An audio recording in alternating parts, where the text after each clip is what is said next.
One Shabbos, after I had given a class in shul in a synagogue, a young man came over to me and said, "This is interesting, but how do you know? How do you know that there's a creator? Maybe it just evolved. Maybe it just happened." Now, he was pretty passionate about what he was saying, so I picked up a siddur, a prayer book, and I said, "Here, let's open this up, and let's look inside. Let's say I were to present to you the following argument. This book just happened. Last night there was a truck. The truck was driving down the street, and in the back of the truck was a large drum of ink and some paper. It was driving to a print shop, and they got into an accident, and ink spilled, and look, this is what happened." Obviously, you'd be a little bit incredulous. Why? Because there are sentences. There's a clear margin. All of the letters are equally spaced. There's space between words. And more than that, you could read it and it makes sense. Clearly, someone wrote this. Clearly, it was designed. I wasn't getting too far, and he didn't really hear what I was saying. So I said, fine, let's take this a little bit further. Let's say I really presented to you the idea that this book just occurred. No one designed it. No one planned it. In fact, I'll tell you the story. It was a big truck, lots of ink, lots of paper, and this is what came out. Now, you may have some questions.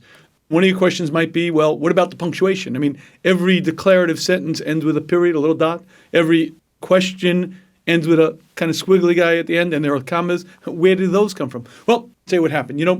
It was really a much larger truck than we realized. And what happened was it was on the highway, and the driver wasn't so careful, lost control, and apparently he spun off and began spinning.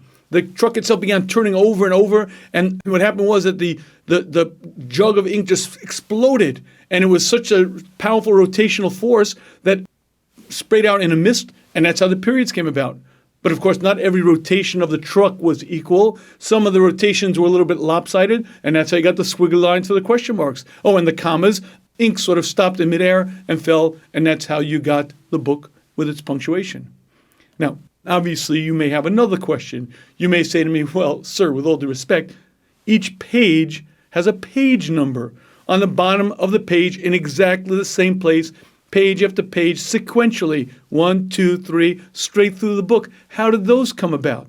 Not a problem. You see, really, I was a little mistaken. Actually, there were two trucks. You see, one was containing the ink, the other had the paper, and amazingly, both spun out of control at the same time. And they crashed into each other. And amazingly, the back of both trucks opened up, the paper went flying into the air, the ink went flying up as well, and it touched the papers because they were all spread out. It happens to be that the mist of the ink just happened to hit each page sequentially, and it just happens to be that it fell here, and now we have it. Now, obviously, if I haven't convinced you yet, I said to this young man, I have one last step. If you open the front of the book, there's an index. Turn to page 67 for this portion. Turn to page 34 for this section. The index is properly laid out. Can you possibly think that a book with page number, punctuation, sentences, paragraphs with an index just happened? And I said to this young man, if you look at the world out there, there's such orderliness, such clear preparation, planning that went into it. There are laws that govern every part of the universe. Gases tend to expand throughout the cosmos. Heat tends to rise. Heavy objects tend to fall. But not just that, organisms. Organisms happen. They don't just happen. Every single cell in the human body is more complex than New York City. And if you study the human body, you realize that H2O is a formula, that somehow it is that hydrogen and oxygen atoms attract each other, and they somehow form this molecular bond. They form molecules, and the molecules somehow create larger entities. And when you realize that cells somehow form into tissues, tissues somehow form into organs, organs somehow form into organisms and entire systems, you begin to realize it can't just be. There's so much complexity. There's so many systems that are carefully designed. It's as obvious as a book is to its writer, so too the world screams out, there was a creator. And I thought that I made a very good point. And I naturally assumed that this young man would be convinced. But he wasn't. At all. I didn't budge him an iota. And I sort of threw up my hands after a while and said, okay, I tried. I found out a few days later that Saturday night, this young man got on a plane to Israel and was learning in yeshiva. But I did the math. Wait a minute. Clearly, if he got on a plane Saturday night, then he bought that ticket before Shabbos, before the Sabbath. That means when he was speaking to me, he already had plans to go to Israel to learn in a yeshiva. Clearly, he's not an atheist, yet he sure was speaking like one. So what was going on? And I got it. I understood what was happening. For whatever which reason, he didn't want to hear. Whether he was playing devil's advocate or whether he was actually believing it, the point is his ears were closed, his mind was shut. The reason why he didn't hear my arguments wasn't because the arguments weren't substantial or well presented. It's because he didn't want to hear them.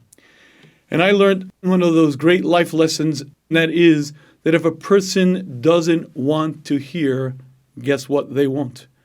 The world itself screams out to a creator. And one of the greatest ways to see our creator, to see the wisdom of our creator, to see the goodness of our creator is to study the world. But there's one caveat. You have to be honest. If you walk into the exercise with the following premise, I don't want to believe in God. Don't confuse me with the facts my mind has made up, then nothing will convince a person. Nothing will change his mind. I cannot prove to you that George Washington existed. I can't prove to you that the Magna Carta was signed if you really don't want to hear. However, if a person walks into that very same exercise with one simple criteria, my mind is open. I don't know. Let me see. Let me play judge and jury, but without any agenda, without bias. Let me just ask my mind, what do I see? If a person is objective, the person is self-honest, he'll see such wisdom, so many systems, so much that's out there that he will clearly see the creator. But a person has to have that objective, walking and being honest. When a person does that, he sees such wisdom, such harmonious systems. He sees his creator daily in his life, in everything in existence.